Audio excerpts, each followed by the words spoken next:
მოდის ბატონი მერაბიშვილი ხა და მოეწონა და გადავასვა ხელი და ეცინება ერთ მანქანასაც მეორესაც და დაიწყო ზიება მე დავუკავშირდი ბატონი ჯონდის ავიგე რომ ერთ მეუღლესთვის უნდა და კოდუას კიდე ნანუკასთვის ბატონი ჯუმბერ ესე იგი თქვენ ეს ბარკალაიას რა ერქვა ხო არ გახსოვთ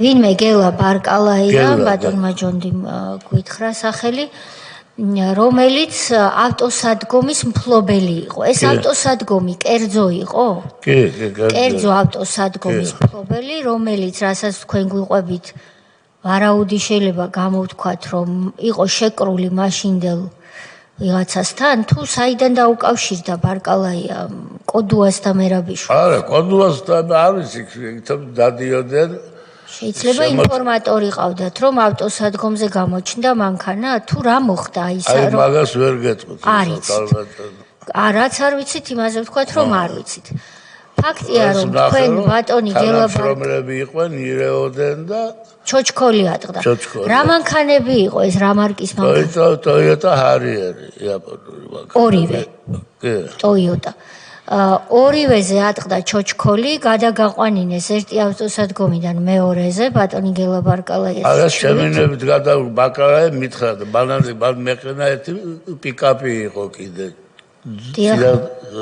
ჩამოყვანილი ხა და ეს ორი მანქანა ხო წაიყვანეს პიკაპიც წაიყვანეს და თქვენი თვალით ნახეთ ვანო მერაბიშვილი და ერეკლე კოდუა კი ეს უკვე ძიების დროს ვერა კოდუასთან ქონდა შეხვედრა და საგამომძიებლის უფროსი ვიცი ხო და ვანო მერაბიშვილს რომ თავისი მეუღლისთვის თამარ სალაყაიასთვის და ერეკლე კოდუას თავისი მეუღლისთვის ნანული იგივე ნანუკა ჟორჟოლიანისთვის უნდოდა ეს მანქანები და იმიტომ გართმევდნენ საიდან იცით საიდან ერთი გორენს ყავდა ჩემი მანქანისნაირი შინდისფერი წითელი ფერი ედავა ვერ წაართვა მე მომერიადეთ და ეს კიდე ნანუკა შემოვიდა გამოძიების დროს შემოვარდა ორი ოპერატორით გადამიღო ეთქი ახდება ეს ჩემი სამი ადვოკატი ვყავდა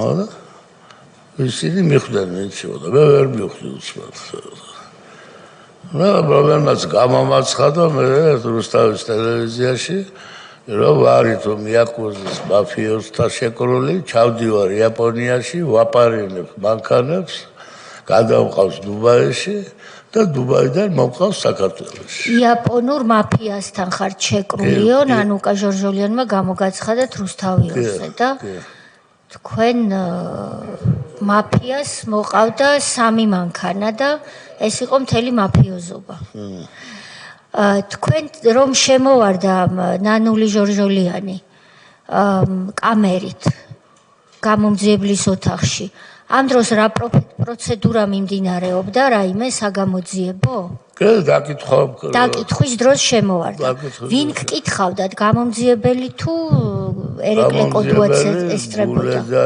იყო მარტო იყო თუ ვინმე თანამდებობის პირიც იყო ოთახში სამი ჩემი ადვოკატი თქვენი ადვოკატები და გამომძიებელი რომელ შენობაში იყო ეს დაკითხვა ეს საბურთალოზე სოდის შენობაში სადაც ხელმძღვანელი იყო ქალბატონი ნანულის მეუღლე ერეკლე კოდუა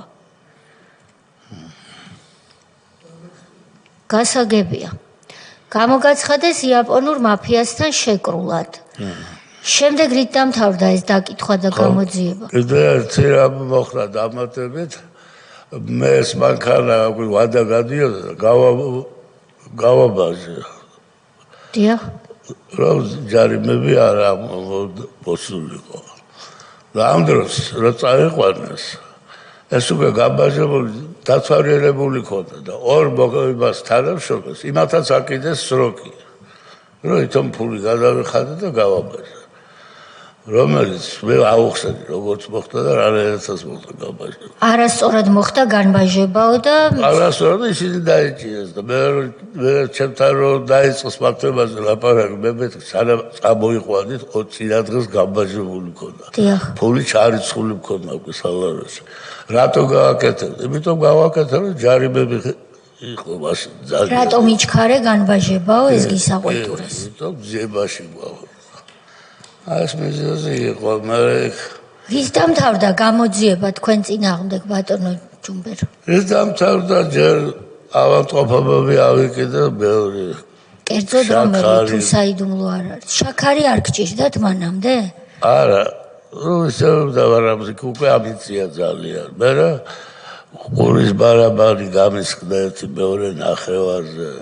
გულში სტენდირება ჩამიდგეს 4. ნუ დამაინვალიდეს რა თითქოს რა უკვე ფიზიკურად.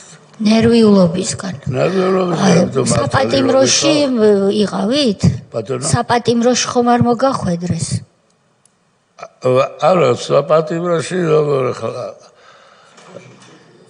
ვიჯექი ერთი წელი. იჯექით. ერთი წელი იჯექით. ერთი წელი. ამ მანქანების გამო რომ ნანული ჟორჟოლიანს და თაკო სალაყაიას ყოლოდათ თქვენი მანქანები იჯექით ციხეში, ამას გვიხსნით? კი.